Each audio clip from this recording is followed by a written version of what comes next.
Good afternoon. Good afternoon. Okay, so before I begin, hands up who's had wine. Just want to pitch the prezzo at the right level. All right, keep your hands up if you had 2 glasses. Fantastic. Okay, so I'm a bit of a walker, so I'm going to get this mic here. And we're all good. Get my little clicker and good to go. Good afternoon. As an announcer said, my name is Andrew Kneebone. I work in the Insights and Innovation area. Although for about 20 odd years, I actually worked in IT. It's a funny little thing.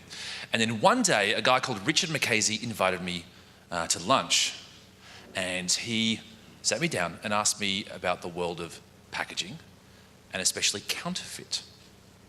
And he asked me, what do you know about counterfeit? And I knew nothing about counterfeit. I was an oblivious consumer because I went to the supermarket and I bought what I bought, right? And what's in the can or the glass or the bottle is just, it's it. 40 minutes later, I quit my job in IT and I moved to Insights Innovation. I didn't tell him, of course.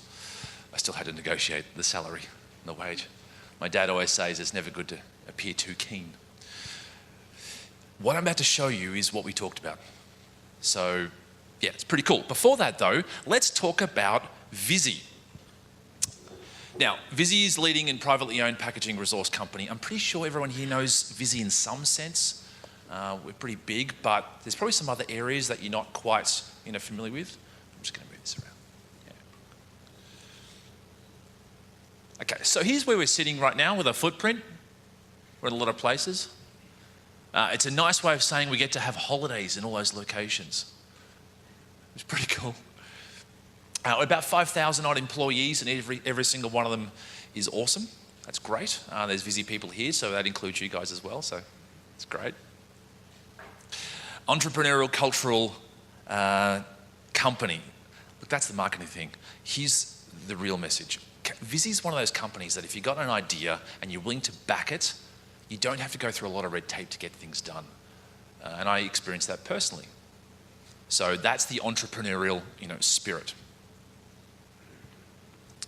And here's the other areas that we work with. The recycling, the paper, insights innovation, primary packaging, secondary packaging, consumables, point of sale, automation, materials handling, and logistics. The whole thing is the various areas that we work in.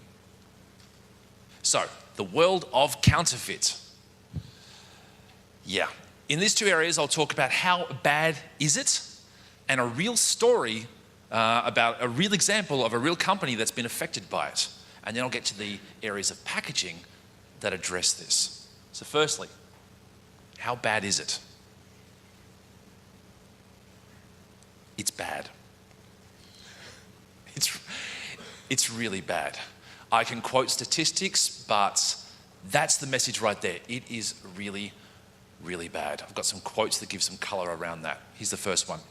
The first thing you need to think about is that as soon as your product becomes successful over there in China, someone will try to copy it or steal your brand. Here is a breakdown of imported counterfeit and pirated products. Pretty much damning for Asia. For that, there's a smattering in the Middle East, but it's predominantly there. And so if you're thinking about exporting to Asia, that's the area that's, the hot spot right now for counterfeit products. Counterfeit premium wines are so extensive that in Asian markets, the 59% of imported wine drinkers in China say that it has discouraged them from buying a bottle of wine. 59%. And the growth in fake products, we saw this coming 5 or 10 years ago, but the deluge is upon us. And again, I'm probably not saying anything you don't know. Here's a stat though. The anti-counterfeit packaging set to release 153 billion by 2020, up from 82. Supply and demand. So, when I say it's bad, it's bad. So, here's a real story that talks about that as well. Reed Fruits. Reed Fruits is a company set in Tasmania. They don't make wine, they do cherries, and they do cherries so good. There's Tim Reed there in his farm, and they make the packages. Anybody here know about Reed Fruits? Yeah, they make great cherries. It's an example of, and I hear this time and time again, of a company started small, they make something great, they package it really well. They're even saying that they hand cut every stem to put it in the box, so therefore they sell it as a gift. There's the ones there. Let's go back. There's the ones there, the packages. And I was lucky enough to speak to Lucy Gregg, and she said that people started to email me about the product when this thing started to come to light, and because they were a gift. And the box was a really good fake, an exact replica, a complete rip-off. And I've heard stories time and time again that it is a complete rip-off. Not near as good enough. Like in some instances, you just can't tell. It's a quality issue. This was really interesting. When I talked to Lucy, I said, and I kind of feel ashamed of this afterwards, what about the bottom line? What about, has this going to impact financially? She came back to me and said, I actually don't care about that. What I care about is food safety. What I care about is people getting sick from a counterfeit cherry. And then when they get sick, our brand is seen. And the quote here is that it's also a food safety issue which could ruin Tasmania as a whole. And we've got that term brand Australia, right? And so ruin Tasmania as a whole. As this stuff happens and it's an Australian product, well then there's a brand Australia could be tarnished as well. People still send me photos constantly, 10 to 20 messages a day, and that's just from people outside China because they don't have Facebook in China. So they still get it every single day for this. But the more complicated the packaging, the less they feel inclined to counterfeit. That's good news. And I've got some really cool things to make that, really, really complicated. So that's Reed Fruits. So how bad is it? And real story. So, what are we doing about it? There's a saying at Visy when you walk into the office and you say, we've got a real big problem, and you march it on and the executive or GM stares at you and says, what are you doing about it? Go fix it. That's that entrepreneurial spirit, especially when you're fixing a problem. Well, what we're doing about it is this. We have launched active and intelligent packaging.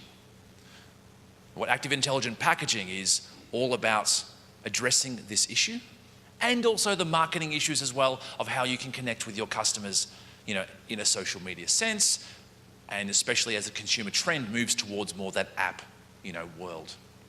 This is the place where it'll begin and then work with all of the areas within inside of Visy. This is not just for boxes, for bottles, for cans, it's for everyone. Now, part of this, the first one we have today, which I would like to introduce you to, is one that we call Visy Connect. And this is pretty cool. What is Visy Connect? Well, it is this. This kind of looks like something when you go to a foreign holiday and you come back and you're feeling not that great and you go to the doctors and then he puts you up an x-ray and says, well, you've got this inside of you. Sorry, that is the first thing that came to mind when I saw it. Let me break it down what it is. NFC.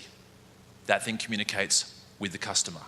That label there applied to your packaging can prove that it has not been opened in transit. And if it has been opened, it will tell them quite easily that it in fact has been opened. So those instances of wine bottles that are opened and then refilled and then resealed, this will tell them. Here's a mock-up of position there of wine. And simply with your phone, you scan it and it will tell you the consumer level. This not only originated from a trusted location, but it has not been opened in transit. We think it's pretty cool. Another example of around a box here, applied there, and again, you'd scan it with your phone.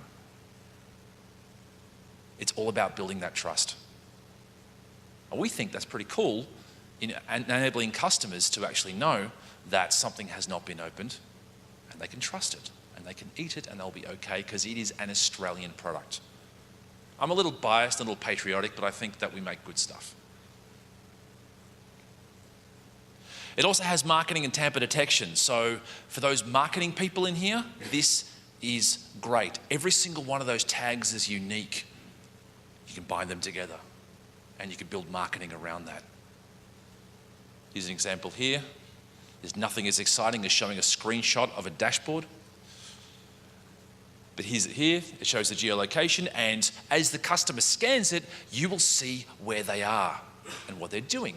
And you can send them marketing messages with it as well. So it's not just about that whole safety and trust, it's about connecting with your customer and understanding them on where they are and when are they buying it. Here's the connected campaigns, and it's geolocation as well. Now, quite honestly, while I was doing this and just creating the screenshots, I actually typed in Cooper-Pedy just to see if it actually would come up as Cooper-Pedy. It did. So if any of you people are looking to tackle the Cooper-Pedy market, get some real, just dominate there. It's a dry location. They probably want to drink. You can absolutely do that. But I bring that up to prove it because you can also go into Asia as well. And it can be multilingual. So English for Cooper-Pedy and Mandarin for China. So that's Visy Connect. I'd love to talk to you over at the booth over there about that, and if it could potentially, help you in your market as you're selling to Asia or domestically. But it's one of the many things we've got today, and it's all about bringing a lot of solutions to the market that work, because we feel as though that the partners that we partner with are the best. But again, I may be biased, but I think we're pretty good at packaging. So you bring the worlds together, and we'll have a solution that we could provide for you that you don't need massive capital to get going, and you don't need an IT team to run. And I think that's the ticket. So, next one. Visy Fiber Recognition. Every box is unique. This is a no-brainer when you see it, but until then, it was one of those moments with how can you tell that that box actually originated from a trust zone? It came from Australia. Well, here's a bunch of boxes. They all kind of look the same. Not going to lie. But when you get down to the microscopic level, every single one of them is unique. Here's a photo. That's really close. Now, let me break it down to you. It's just like a fingerprint. And so, we have Pro Tools that will work on your line, and they will scan it as they go through at the speed of your line, and every single one will get scanned and then go into a database.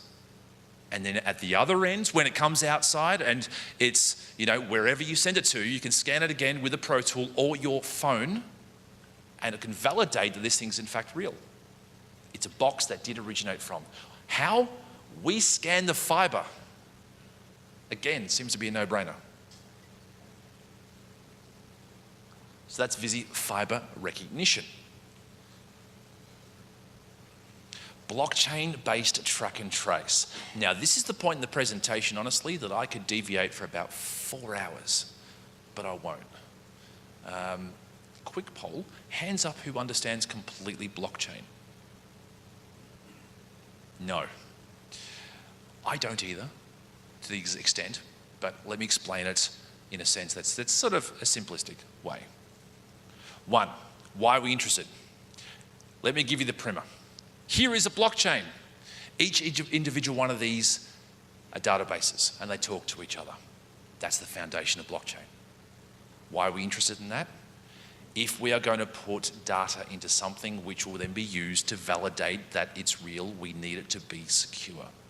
Absolutely. And blockchain does that. How? Simple. Let's assume you guys are all hackers in that 1980s hacker style, right? And you want to hack the computer. Well, with blockchain, you need to hack every single one at the same time. I mean, at the same time, within 5 minutes of each other. Now, that's great when there's 3, but with blockchain, there's about 200,000 all talking to each other. What does that mean for us? That's good enough for us for security. But for the rest of this, we'll call it blockchain. Now, we use this track and trace. And with the service there, sorry, there's going to be some subliminal Visy messaging here just along the way. Marketing departments. So as it goes in the track and trace along the supply chain, there's a level of handoff. As products move along, they are passed on. If I give this to you, I hand it off first to say that I've done my job. Please don't press next. He now accepts that. And all the data from that exchange, be it the goods, with a box, a container, etc., they go into there. So then, ultimately, as it passes through, thank you very much for not pressing next on that one. It travels through to sea freight. Here's a big nod to the designers out there, because that's possibly the worst Photoshop plane I've ever seen in my life. I had to put it in. I got to be honest, I was searching through Shutterstock for this, and I found that and go, there's no way that plane would be there and allowed to fly. No way in hell. But I put it there, so big nod to the designers that are possibly cringing right now.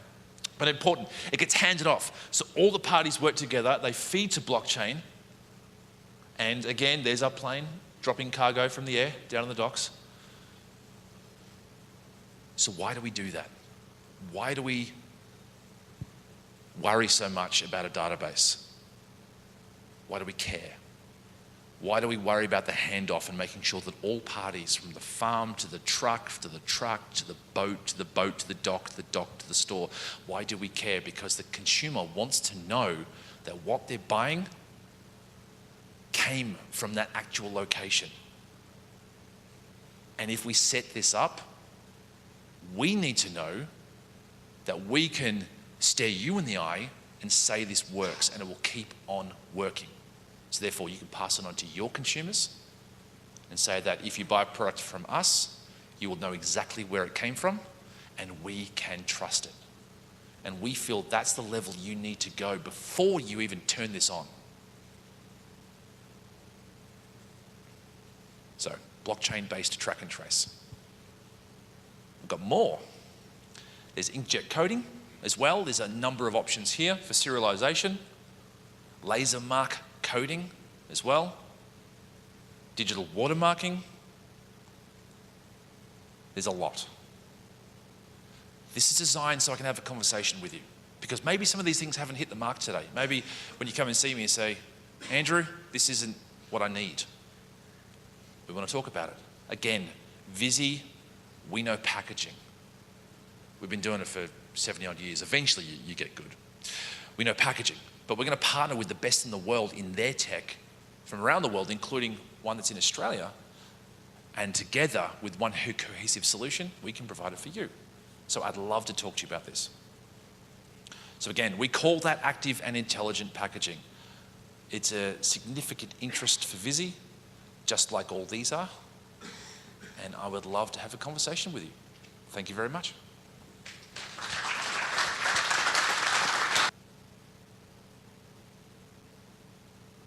Just going to take any questions you may have from the floor. We'll keep them brief, but does anyone have any questions? No? Yes? One. Australian winemakers using that technology at the moment, going to China. Mic is on, cool. We have a number of discussions right now with Australian winemakers. It's very new.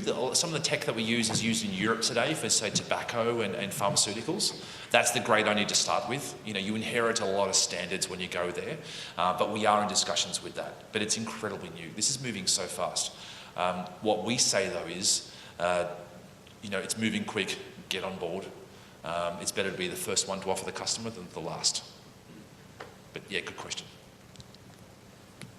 So is that a form of RFID that label was put on one dock? It's NFC. NFC, what's the difference? Okay, so NFC, again, whenever I explain tech, I picture my dad and hit a look of him, so I try to, you know, to make sure that I don't spend 25 minutes talking about the standard of NFC, but it's this. RFID doesn't work with a phone. NFC does. And with NFC, you can literally say on your packaging, tap me. By doing that, Apple Pay, anyone use Apple Pay, things like that, that's NFC.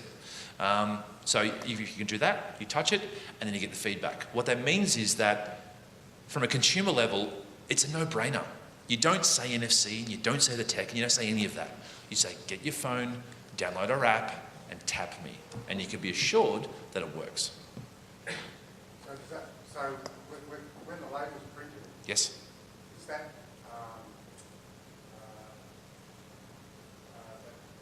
pattern on the back certain the same as RFID? So that whole tag? Yeah. So a couple of things about that tag. One, that whole collar, the length, that's variable. So that could be any as long as short as you want. The tag itself, and this is the level of security that we go, because we the circuit. So it all comes together. That's a variable size. So small, medium, or large to suit the packaging needs. It gets down to about 10 millimetre in diameter. So it's variable size in that area there. And we go to the next level, which is, what if someone stole a bunch of those? Right? And what if they put them on? So I'm sorry, I've worked in, again, IT for 20 odd years. That's made me a really skeptical person. So I try to play this out and go, okay, so what if someone bribed someone and got those? It doesn't matter.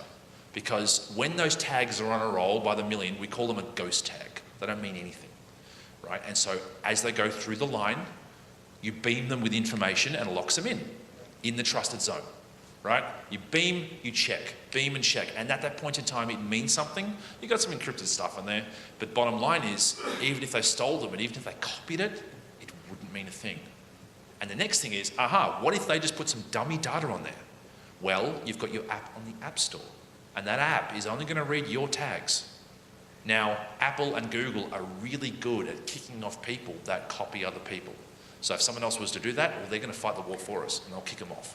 And I think that sort of triangle of security means that when you turn this on, you won't find out that someone's copied the level of security that you've put on. And again, that's the standard you need to be at, I feel.